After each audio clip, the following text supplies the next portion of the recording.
Hi everyone, welcome to another lecture on problem solving, and in this lecture we are going to solve a very interesting problem, which is this Sudoku puzzle. Okay, so in this question what we are given a partially filled Sudoku matrix. So it's a Sudoku game, and we need to write a function to fill the empty cells, and we should follow the Sudoku rules while filling the cells. Okay, so for the input part you can assume that all the cells which are not filled, they will contain the value 0.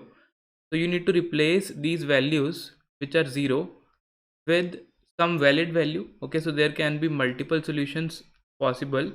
We want to print one possible solution. Okay, so let me give you a quick recap of what we do in a Sudoku. Okay, so if it is a 9 cross 9 grid, then every row should contain the numbers from 1 to 9, and every column should also contain numbers from 1 to 9, and also every subgrid, which is a 3 by 3 subgrid in this case. Okay, so this subgrid, this subgrid, this subgrid, so they should also contain numbers from 1 to 9, and no number should repeat. Okay, so no number should repeat either in the row or in the column or in the subgrid. Okay, so if I give you one example, so maybe can you put 1 here?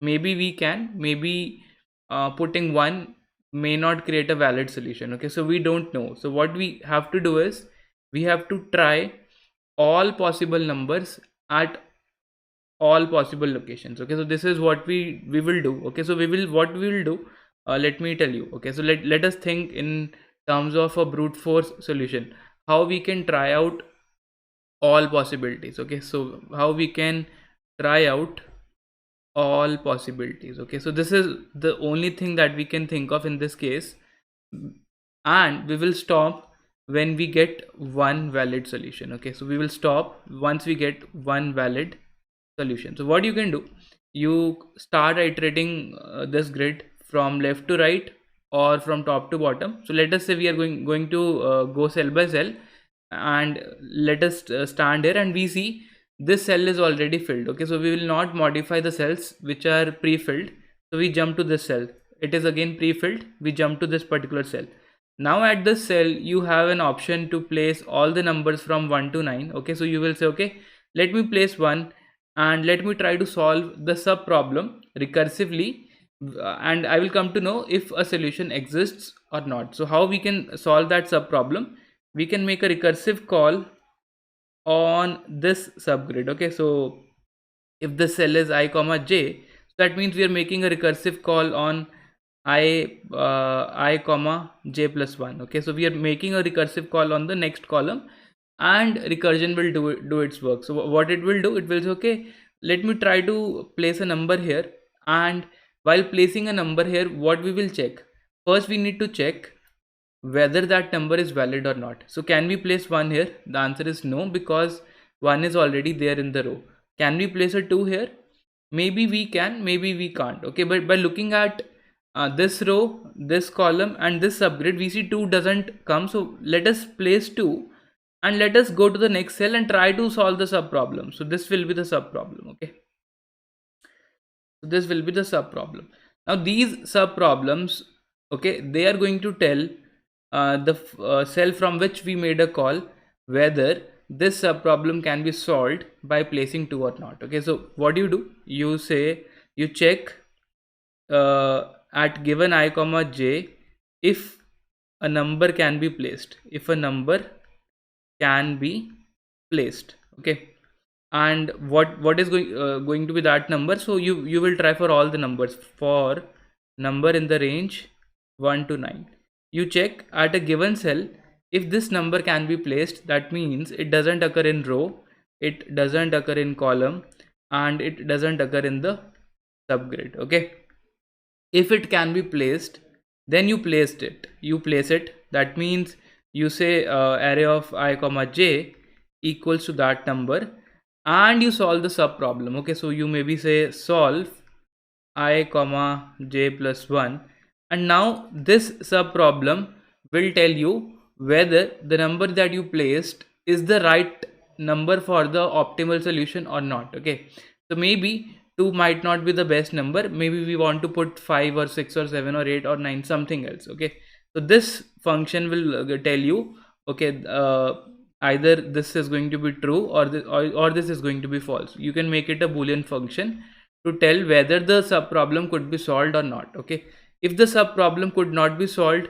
you try the next number. If the sub problem can be solved, you return true. Okay, so what I will say, try next, if solve, return false. Okay, otherwise you can simply say return true. Okay, that means your problem could be easily solved. Okay, so return true otherwise. Okay, so try next basically means you go to the next step in the for loop and try to do the work for the next number. Okay, so this is how we are going to solve the problem. So I hope you got an idea. So the logic is very straightforward. The only thing is you need to think of corner cases. Okay, now let us also talk about base case. What would be the base case? Okay, so in the base case, you keep on going like this. Okay, one corner case, not the base case, but one corner case would be when you reach end of the row, you need to convert this call into this call. Okay, so you can put it something like this. If the column, that is j, becomes equal to 9, you go to the next row. That means you put I equal to 0 and I equal to I plus 1, and you put j equal to 0. So you do this step and you keep on going row by row this way, and finally you will end up at this particular row. Okay, so you will end up just after the last row, and if you reach this particular point, that means your problem has been solved. So your final case would be if I equals to 9, that is you have covered all the 9 rows numbered from 0 to 8. That means you are crossed the last row. Then you can simply say return true, that this problem can be solved. Okay, and one final case could be like this.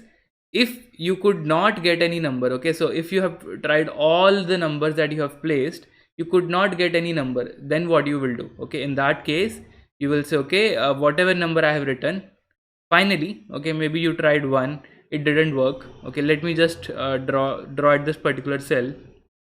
You said, okay, let me put 1 here, it doesn't work. Let me put 2 here, doesn't work. Let me put 3, doesn't work. 4, 5, 6, 7, 8, 9, it doesn't work. Then what? Okay, so you have tried all the numbers here. Now what do you need to do? You need to go back and change some other cell. Okay, so in that case, if you have tried all possibilities at the current position, that means there could be some mistake in the beginning. Maybe you have put the wrong number in the previous call, or in the previous call, or in the previous call. You can simply say whatever number I have placed, just make it 0 because it doesn't work, and return false. Okay, and return false. So this we will do after this loop. Okay, so that means yeah, so that means we are going to do the backtracking here. Okay, we are going to go back and do some corrections. Okay, we are going to go back and do some corrections. Okay, so this is a very high level logic, and I will again give you a quick recap of what we are thinking of, what we are going to do. So the idea is, you go to every cell, you place a number, you start with 1. If 1 can be placed, you place 1. If 1 cannot be placed, you place 2. Maybe 2 can be placed, but 2 is not the right number. So how you will come to know that? By making a recursive call on the sub problem. This sub problem will tell you whether 2 is right. If it says 2 is right, you tell its parent or the previous function call that, okay, this problem can be solved. Okay, if this says no, you cannot place 2 because I cannot solve the subgrid, then you say, okay, no, let me try with 3, but 3 cannot be placed. So you just skip 3 and you go with 4. You check 4 cannot 4 is not coming in the row, 4 is not coming in the column, 4 is not coming in the subgrid. You place 4, you make a recursive call. That recursive call tell you whether you could solve the problem or not. If let's say it's again says false, you put 5, 5 cannot be placed, you go to 6, 6 cannot be placed because it is here. You go to 7, 7 cannot be placed because it is in the row. You go to 8, 8 cannot be placed because it is in the column. You go to 9, 9 cannot be placed because it is in the subgrid. Now what? Okay, you still have a number 4 here, and you need to remove this number. You want to make it 0, and you need to go back. Okay, maybe you had an empty cell here, but if in this case it doesn't work, you will say, okay, return false. So this returns false here, this returns false here, this returns false here, and this basically tells the function that no such solution exists. Okay, so this is how it is going to do the backtracking, and this solution is going to really work well. So in the next video, let us see the implementation with the recursion and a backtracking approach. Okay, so thank you.